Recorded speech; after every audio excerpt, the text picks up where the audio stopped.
Hello and welcome to TV9 Digital. I'm Abhijit Singh Bhamra. Let's admit it, India wasn't at their best in the game against Spain, but in the end, what matters is those 3 points. And we will be discussing what went right for India and how did they manage to come back after that annihilation at the hands of Australia. I have with me TV9 Sports editor for TV9 Digital, Mr. Sandeep Mishra. Welcome, sir. Hi.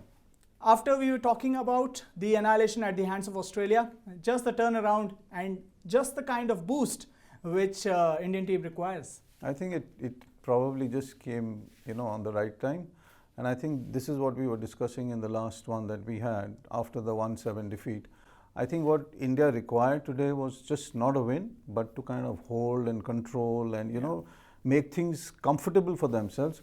Get into a comfort zone where I think most of the players would have loved to be in that zone, which is virtually a training zone. If you look at the match slightly differently, it was almost like a training game happening at the Sai Bangalore, and how they bottled up Spain and Spain wasn't getting those chances. They couldn't convert the few that they had. So I think overall, if you really look at it, I think in a way you summed it up pretty perfectly. At the end of the day, when you get 3 points, I think that's what you're looking for. Yeah. Sandeep, in the last game you said that India requires these 3 points and they need to come back to the winning ways, but more importantly, the possession on the ball. You could see Indian team possessing the ball for most time, which wasn't the case against Australia. And they not only possessed the ball, but they actually went into the Spanish defense, and in the end, the scoreline says it all, 3-0. Are you happy with the scoreline? Not with the scoreline, with the victory first. And what are the areas where the team still needs to work on? I think there are a lot of areas that you need to work on. I think that constantly goes for every team, every coach. But look at it quarter-wise, first, second, third and fourth. I think we were excellent in the first quarter, we held. Though you can always say the first strike was with Spain. They had a PC, they couldn't convert. So it's almost like the match against Australia. We had the chances, we didn't convert, they converted. Yes. So they didn't convert, we converted, we got a 2-0 lead by the end of the first quarter, which was pretty solid in terms of Spain now thinking. So when you have the other team thinking hard, that's the time when you can consolidate. The second one and the third one, if you look at the turnarounds, Spain had more. But that will always happen, you are leading, somebody has to attack. Right. And they were also desperate because they also need the points, because they are right at the bottom right now. Yes. We are number 2 in the pool after this game. The changes, I still believe the changes need to happen in the forward line, and I think probably your next question would be on the the team. I think Simranjeet was perfectly placed Spot today. on, and you got it spot on, don't you? I mean, like Simranjeet Singh coming into the side, and you said that the team requires that kind of movement from a player who can just go into the opposition's defense, and also about there's a lot of criticism about the forward line not up to the mark in this tournament. Were you happy with their performance? Abhijit, I think slightly different on this. This is not like football where you have clear-cut defense, midfield, forward. Yeah. In hockey, modern hockey, I think we need to start thinking slightly differently. The forwards, if they don't score, they create a penalty corner. Then you got the battery that comes to score it. For me, Rupinder Pal Singh, Amit Rohidas, Harmanpreet, these are strikers. Okay. They are virtually your second forward line. If your forwards couldn't convert, if your forwards are trying to create chances and they get a PC, if Rupinder scores that, I think in that sense he's also a forward. So reimagine the game, reimagine it from that point of view. But your point is right. If you have 4 or 5 forwards in the team, it's their job to at least get a couple of goals. And I think when Simranjeet scored, that goal, number 1 was a relief, Yeah.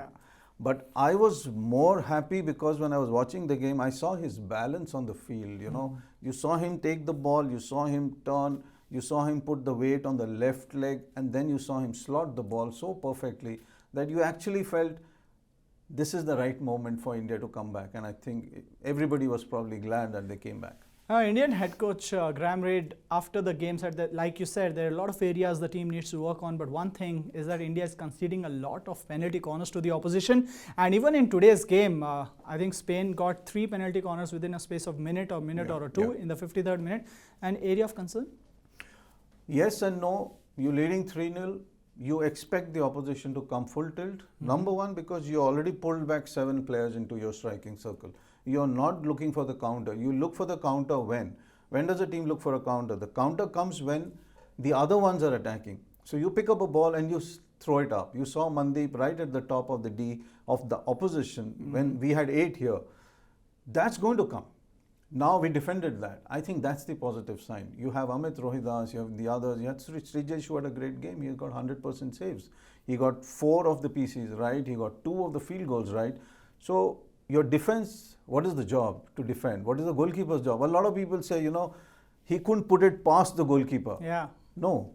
He couldn't put it past the goalkeeper because it's the goalkeeper's job to save it. He was good enough to save that. Yeah, that's it. Right. And also, now moving ahead, we have got Argentina.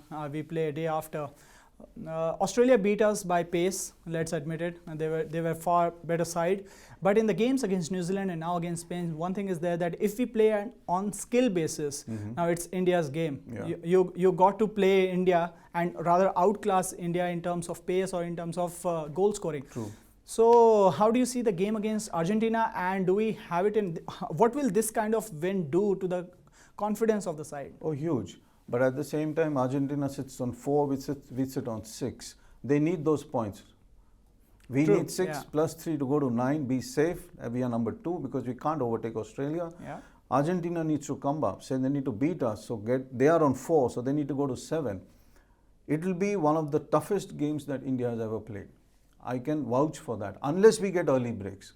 If we don't get early breaks, if Argentina doesn't get early breaks, and if the first quarter is 0-0, leading up till the half of the second quarter, you expect a massively close game because Argentina knows how to close a midfield, Argentina knows how to close a defense, and they play short. They don't play like Australia. They won't throw the ball up. They'll play short. When you play short, the opposition gets balls very slow. I think that's where India needs to think. If you have Graham Reed, if you have experience on your side, we can talk. But at the end of the day, it is Graham Reed's huge experience as a coach that will come into play. Well, one of the toughest games that India will have to encounter, or rather will take place against Argentina. On that note, Sandeep, thanks a lot for your inputs, and we are looking forward to your inputs in the coming matches as well. If you got to win an Olympic medal, then it has to come by beating the best in the business, and India has done 2 out of 3 victories, and they are sitting pretty at number 2 in the Pool A. But the job is not even half done. They got to go out there and beat Argentina and the rest of the teams to make it to the knockouts, and that too with a lot of confidence. Well, that's all what we have for you in this special edition of Target Tokyo. For news and updates from India and around the world, keep watching TV9 Digital. Thanks a lot for watching.